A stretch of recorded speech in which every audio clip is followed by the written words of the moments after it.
everyone, I'm Shubhi Srivastava and you're watching Fun English Class.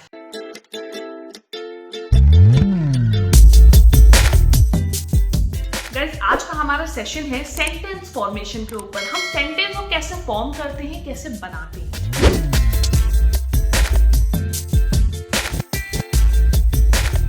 ठीक है, sentence form करने के लिए ना हमें बेसिकली सिर्फ 3 चीजों की जरूरत होती है, सब्जेक्ट, वर्ब और प्रेडिकेट। ये 3 चीजें हमें चाहिए और हमारा सेंटेंस बन जाएगा। अब सबसे पहले हम बात करते हैं क्या होता है सब्जेक्ट, क्या होता है वर्ब और क्या होता है प्रेडिकेट या फिर ऑब्जेक्ट। हम चाहे उसको ऑब्जेक्ट कह रहे हैं, चाहे प्रेडिकेट कर रहे हैं। अब हम लोग सबसे पहले बहुत ही सिंपल शब्दों में समझते हैं कि वर्ब क्या होता है। देखिए, वर्ब होता है जो भी क्रिया हो रही होती है, जो भी काम हो रहा होता है उसको कहेंगे वर्ब। जैसे मैं पढ़ा रही हूँ, मेरा जो पढ़ाना है ना वो हो जाएगा वर्ब। आप लोग खेल रहे हो, आपका जो खेलना हो रहा है ना वो हो जाएगा वर्ब। क्रिया क्या हो रही है यहाँ पे, खेलना हो रहा है आपका, मेरा पढ़ाना हो रहा है। तो जो भी क्रिया हो रही है ना उसको हम कहेंगे वर्ब। अब बात आती है सब्जेक्ट क्या होता है और प्रेडिकेट क्या होता है। बहुत सारे लोग का ये कंफ्यूजन होता है, सबको लगता है कि ये सेंटेंस का जो आगे का हिस्सा होता है ना वो हो जाता है सब्जेक्ट और सेंटेंस का जो पीछे का हिस्सा होता है वो हो जाता है ऑब्जेक्ट या प्रेडिकेट। लेकिन ऐसा नहीं होता है, ये बिल्कुल ही गलत आप लोग का लॉजिक है या कंसेप्ट है, बिल्कुल गलत है। ठीक है, सब्जेक्ट होता है डूअर ऑफ द एक्शन, जो भी काम को कर रहा होता है, जो भी काम को कर रहा होता है, जो करता होता है वो होता है सब्जेक्ट। और जिसके ऊपर काम हो रहा होता है उसको हम कहेंगे प्रेडिकेट। जो काम को कर रहा होता है, जो करता होता है उसको कहेंगे सब्जेक्ट, और जिसके ऊपर काम हो रहा होता है, जिसके भी ऊपर एक्शन परफॉर्म हो रहा होता है वो होता है आपका ऑब्जेक्ट या फिर प्रेडिकेट। फॉर एग्जाम्पल, मान लीजिए मैं कहती हूँ राम ने श्याम को बल्ला मारा। बैट होता है ना क्रिकेट वाला। मान लीजिए मैं कहती हूँ राम ने श्याम को बहुत जोर का बल्ला मारा। क्या है ये? डूअर कौन है, करता कौन है, काम कौन कर रहा है, राम कर रहा है। मार कौन रहा है, राम मार रहा है ना। किसके ऊपर ये एक्शन परफॉर्म हो रहा है, श्याम के ऊपर परफॉर्म हो रहा है।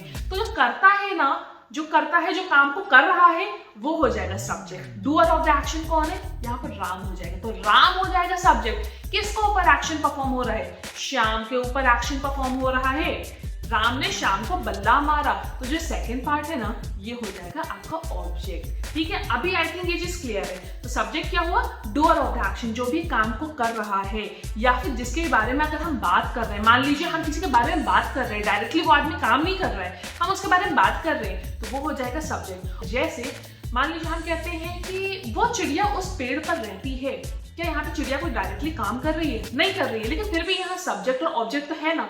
चिड़िया के बारे में हम बात कर रहे हैं। किसके बारे में हम बात कर रहे हैं, चिड़िया के बारे में बात कर रहे हैं। चिड़िया क्या हो जाएगी, यहाँ पर सब्जेक्ट हो जाएगा। वो चिड़िया कहाँ पर रहती है, उसकी चिड़िया पेड़ पर रहती है। ये जो उसका पेड़ पर रहना, हम उसके बारे में जो बात कर रहे हैं, उसकी डिटेल्स हम बता रहे हैं, वो हो जाएगा प्रेडिकेट यहाँ पर। तो हम ये भी कह सकते हैं on top of that tree lives a bird. On top of that tree lives a bird.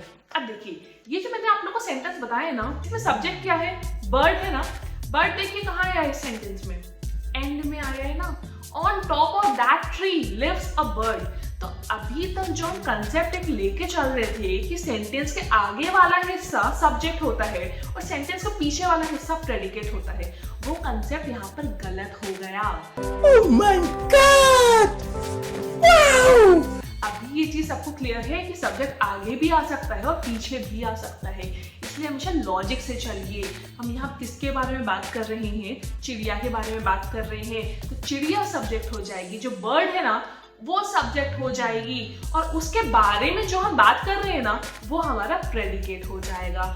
On top of that tree, वो जो ये हिस्सा है ना ये हमारा प्रेडिकेट हो जाएगा, और जो बर्ड है वो हमारा सब्जेक्ट हो जाएगा। गाइस, इस सेशन में आप लोगों ने सीखा कि हम सेंटेंस को कैसे फॉर्म करते हैं, क्या क्या चीजें हमको सेंटेंस के लिए चाहिए होती हैं, subject plus verb plus object. ये 3 चीजें हमको एक बेसिक सेंटेंस फॉर्म करने के लिए चाहिए हैं। तो क्या होता है सब्जेक्ट, जो भी काम को कर रहा होता है वो सब्जेक्ट हुआ, जिसके ऊपर काम परफॉर्म हो रहा होता है वो प्रेडिकेट हुआ। या फिर एक तो ये है, दूसरी चीज क्या है सब्जेक्ट, और हम क्या कह सकते हैं, मान लीजिए कोई डायरेक्टली काम नहीं कर रहा है, अगर हम किसी के बारे में बात कर रहे हैं तो उसको हम सब्जेक्ट कहेंगे, और हम उसके बारे में हम जो भी डिटेल्स की बात कर रहे हैं या उसके बारे में कुछ भी बात कर रहे हैं वो हो जाएगा प्रेडिकेट। तो आई होप आप लोग को सब्जेक्ट, वर्ब और प्रेडिकेट का कंसेप्ट एकदम क्लियर हो गया होगा। सो गाइस, अगर आप लोग को मेरा ये सेशन पसंद आया हो then please give it a thumbs up and do subscribe the channel. Thank you so much.